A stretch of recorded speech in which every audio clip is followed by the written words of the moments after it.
at saka po ni Greg. And also, Justin po sa likodan and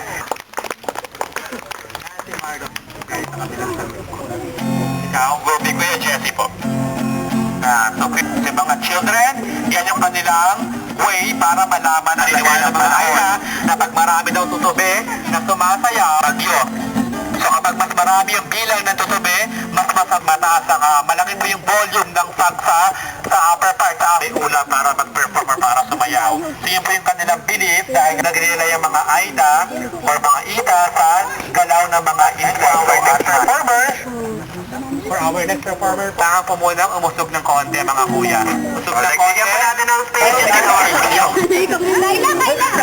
Laila! Okay, mahiwaga. Okay? Siya pa yung nagpo-pole dancing. Hindi po yung ating na monkey or the hunting dance to be performed. Okay, once again po, ladies and gentlemen, nasayaw ng unggoy na paniniwala.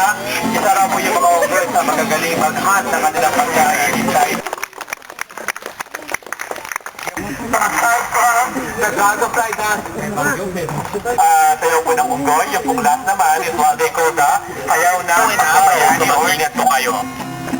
Watch out with the arrow. Kaya the war dance po, ang ibig naman po sabihin sa mga Aita, in the bow and arrow. I perform this kind of gesture aside from what they call dance fabrican. Oh, that's it.